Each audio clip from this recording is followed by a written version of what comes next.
Саламатсыздар ма балалар? Бүгінгі сабағымыздың тақырыбы электронды почта мен файлдарды қабылдау және жіберу. Бүгінгі сабақтан үйренетініміз интернет арқылы деректерді қабылдау және жіберу үшін файлдар мен бумаларды құру және жою. Балалар, біз файлдар мен бумалар туралы жақсы білеміз. Интернет арқылы деректер жіберу үшін электронды поштаны қолданатынымыз белгілі. Өткен сабақта жеке электронды поштаны ашуды меңгерген болсаңдар, ендеше бір-бірімізге хат жіберуді үйренетін боламыз. Есте сақта, электронды почта хаттан басқа сурет, видео жазбаларды, дыбыс, программалар тағы басқа ақпарат түрлерін де тасымалдай алады. Балалар, сабағымызды ары қарай жалғастырамыз, ендеше практикалық жұмыс жасап көрейік. Ең әуелі біз өзіміздің жеке почтамызды ашып алуымыз керек. Ол үшін браузерге кіреміз. Мінекей, одан кейін Mail.ru деп жазатын болсақ, міне осындай дайын шыққан сілтемелерді басу арқылы кіруімізге болады екен. Бұл жерге өзіміздің логинімізді жазамыз және одан кейін мына көрсетілген батырманы басамыз және өз паролімізді жазамыз және кіру батырмасын басамыз. Мінекей, біз өзіміздің жеке поштамызға кірдік.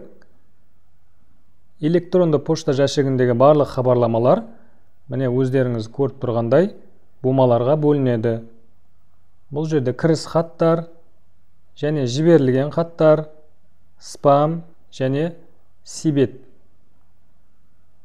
Өз пошта жәшігіне баптауларды өзгертіп, қосымша бумаларды қосуға болады. Яғни айтқанда, астыңғы жағында міне жаңа папка деген батырма бар. Осы батырманы басып, осы папкаға атау беріп, добавить батырмасын басамыз. Мінекей, біздің папкамыз пайда болды. Дәл осылай жаңа папкаларды құруға болады. Тағы қосымша айта кетер болсақ, кіріс хаттардың ішінде өзге біреулерден келген хаттар сақталады. Және жіберілген хаттарды басатын болсақ, біз біреуге жіберген хаттарымыз сақталады.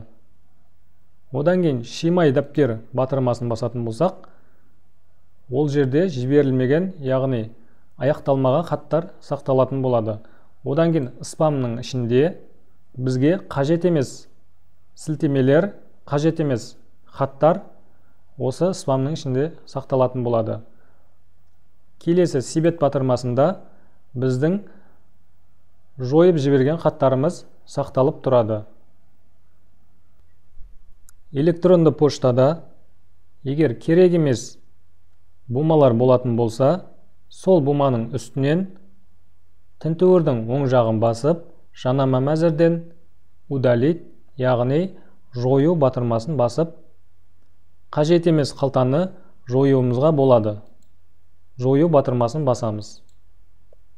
Мінекей, біз әдепкі кезде сабақ деген қалтаны құрдық және ол қалташаны қайта жойып тастадық.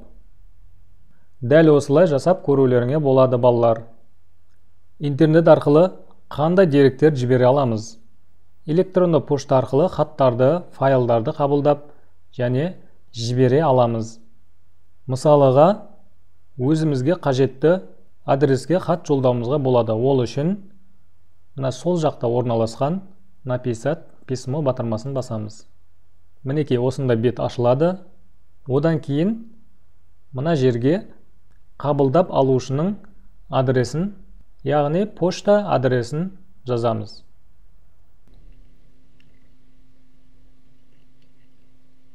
Одан кейін тақырып жолағына қабылдап алушыға жіберілетін хаттың тақырыбын жазамыз. Мысалыға бір тақырыпты жазып көрейік. Одан кейін мына көрсетілген файлдарды қосу батырмасын басып, жіберілетін файлды таңдаймыз. Мысалға, бүгінгі сабаққа байланысты мына кітаптың бетін жіберіп көрейік. Ашу батырмасын басамыз. Мінекей, дәл осы жерге таңдаған файлымыз жүктеледі. Біз бұл жерде қабылдап алушының адресін жаздық және не тақырыпта екенін жаздық. Одан кейін жіберетін файлымызды жүктедік. Енді отправить батырмасын басамыз. Біздің жіберген хатымыз жөнелтілді. Енді балалар, сендерге түсінікті болу үшін мен екі браузермен кіріп отырмын. Міне мына жағында, сол жағында қабылдап алушының браузері деп ойлайық. Міне жаңа біз жіберген хатымыз келді. Және осылай ашып көруімізге болады. Енді балалар, мына берілген тапсырманы орындап жіберіңдер. Төмендегі терезелерге тиісті сөздерді қойып толықтыр.